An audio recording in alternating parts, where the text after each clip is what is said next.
Hello बच्चों, last video में हमने भारतीय मृदा के 5 प्रकारों के बारे में पढ़ा था। आज हम इसके जो बाकी बचे हुए प्रकार है, जिसमें पर्वतीय मिट्टी, नमकीन एवं क्षारीय मिट्टी है, तो उन प्रकारों के बारे में और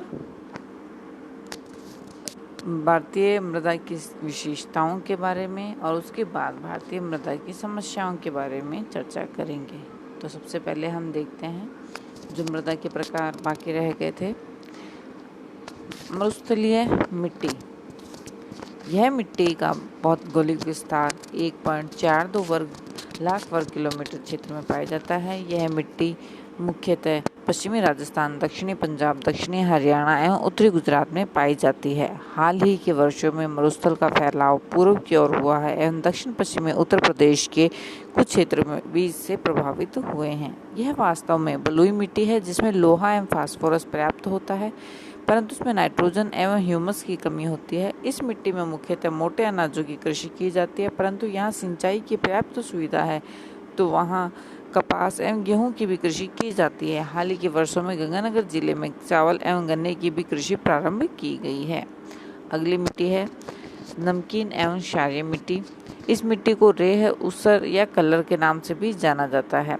यह मिट्टी 1 लाख वर्ग किलोमीटर क्षेत्र में पाई जाती है। यह मिट्टी छिटपुट रूप से पाई जाती है। इस मिट्टी का विकास वैसे क्षेत्रों में हुआ है जहां जल निकासी की समुचित व्यवस्था का अभाव है। ऐसी स्थिति में केशिकाकर्षण की क्रिया द्वारा सोडियम, कैल्शियम एवं मैग्नीशियम के लवण मृदा की ऊपरी सतह पर निक्षेपित हो जाते हैं।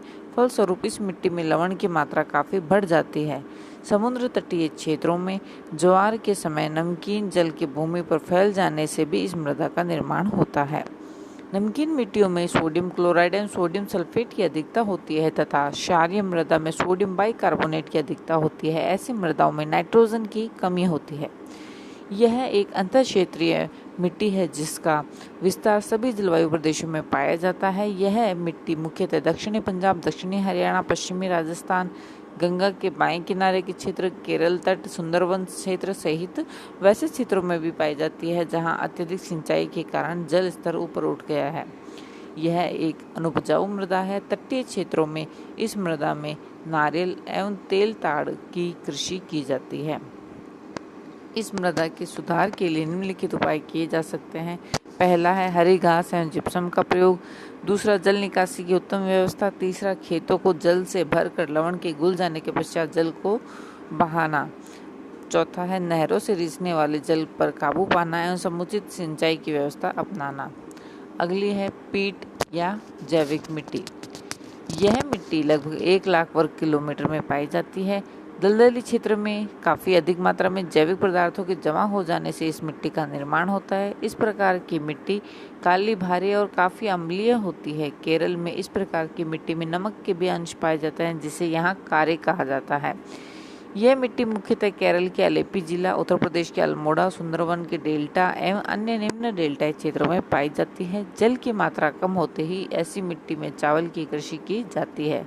तराई प्रदेश में गन्ने की कृषि भी की जाती है। इस मृदा में फॉस्फेट एवं पोटास की कमी होती है। इस मिट्टी की उर्वरा शक्ति भी काफ़ी कम होती है। अब हम चर्चा करेंगे भारतीय मिट्टी की विशेषताओं के बारे में। तो भारत की जो मिट्टी है वो सामान्यतः काफ़ी पुरानी एवं पूर्णतः परिपक्व है। भारतीय मिट्टियों के तापमान ऊंचे होते हैं। शीतोष्ण कटिबंधीय मिट्टी की तुलना में यह 10 से 15 डिग्री सेल्सियस अधिक है। उस तापमान के कारण भारत में मृदा के निर्माण की गति तीव्र है। सामान्यतः भारत की मिट्टियों में नाइट्रोजन, फास्फोरस एवं ह्यूमस की कमी पाई जाती है। बंजर भूमि के अनुसार राज्यों का क्रम निम्न है। पहला है जम्मू कश्मीर, दूसरा मध्य प्रदेश, तीसरा है राजस्थान, चौथा महाराष्ट्र, पांचवा है आंध्र प्रदेश। आप मिट्टी के जो प्रमुख प्रकार है भारत के, उनको इस मैप में भी देख पाएंगे। जो पर्वतीय मिट्टी है आप देख पा रहे हैं, जो हिमालय का क्षेत्र है भारत के उत्तर की तरफ, उसमें पाई जा रही है। उसके बाद आप जो गंगा का मैदान है इसमें आप देख सकते हैं जलोढ़ मिट्टी है। उसके बाद लाल और पीली मिट्टी झारखंड, उड़ीसा, छत्तीसगढ़, इन क्षेत्रों में आप उसको देख पा रहे हैं, कवर कर रहा है। फिर काली मिट्टी का क्षेत्र जो दक्कन के पठार का क्षेत्र है, काली मिट्टी का क्षेत्र है। लेटराइट मृदा को आप देख पा रहे हैं, पश्चिमी घाट की ओर और मरुस्थलीय मिट्टी जो राजस्थान की विशेषता है, उधर पश्चिमी राजस्थान में आप देख पा रहे हैं। ये हो गए भारत की मिट्टी के प्रकार। फिर है मिट्टी की समस्याएं। वर्तमान समय में हमारे देश की मिट्टी निम्न समस्याओं के दौर से गुजर रही है। पहला है मृदा अपरदन, जल जमाव, अम्लता, लवणता एवं क्षारीयता, बंजर भूमि की समस्या, मरुस्थलीकरण, मानव द्वारा भूमि का अत्यधिक शोषण। अब मृदा अपरदन की समस्या। वर्तमान समय में भारत में मृदा अपरदन की समस्या काफ़ी गंभीर है।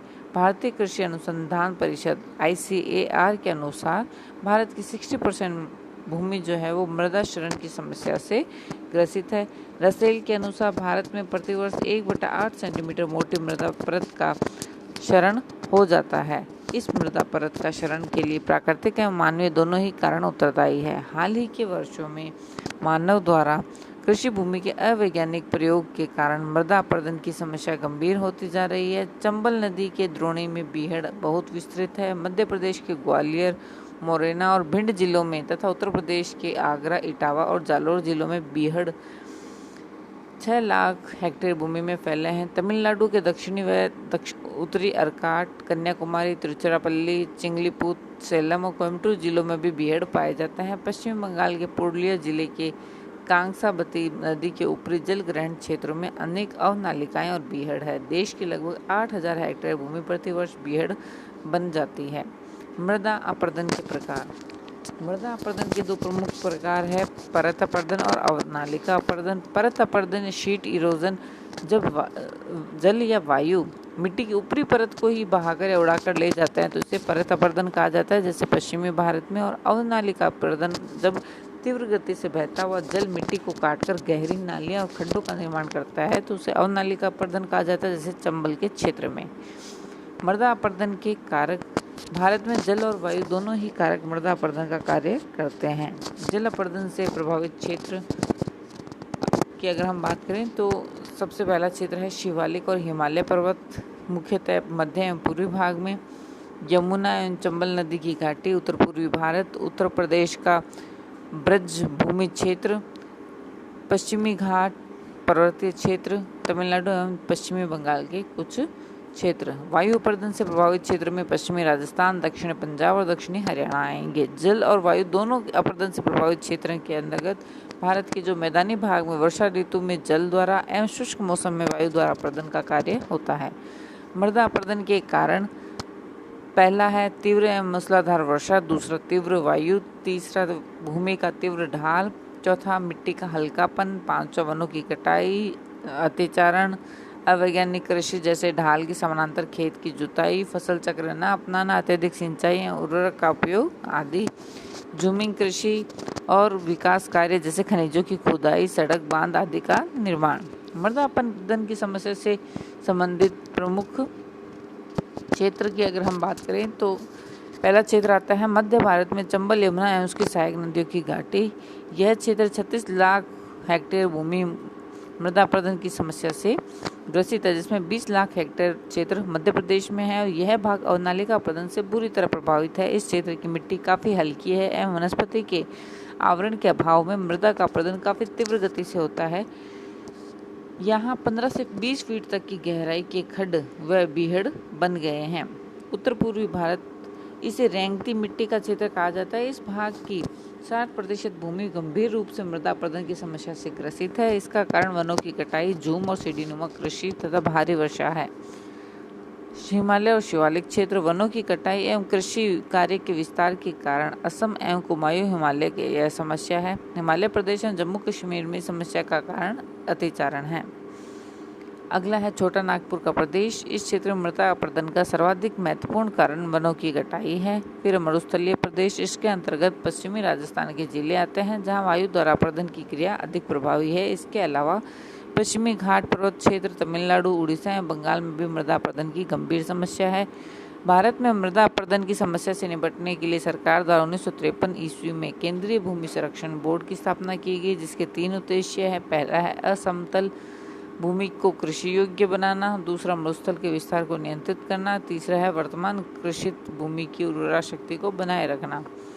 मृदा अपरदन के रोकने के अगर हम उपायों की बात करें तो उसमें पहला उपाय आता है वृक्षारोपण, विशेषकर पहाड़ी ढालों, बंजर भूमि या नदियों के किनारे। दूसरा है अतिचारण को नियंत्रित करना। तीसरा फसल चक्र की कृषि पद्धति को अपनाना। चौथा है जल की तीव्र वेग को रोकने के लिए मेड़बंदी करना। पांचवा है समोच्च रेखीय मतलब कंटूर एवं ढाल के लंबवत जुताई। छठा है उबड़ खाबड़ भूमि को समतल करना। सातवां स्थानांतरित कृषि पर रोक लगाना। आठवां है पट्टीदार कृषि अपनाना। नौवां है कृषि भूमि को पड़ती एवं खुला हुआ कम से कम छोड़ना। भूमि को वनस्पतियों, पुआल आदि के आवरण से ढक कर रखा जाए ताकि मृदा में नमी की मात्रा बनी रहे। 10वां है समुचित उर्वरक एवं सिंचाई द्वारा मृदा की उपजाऊ शक्ति को बनाए रखना।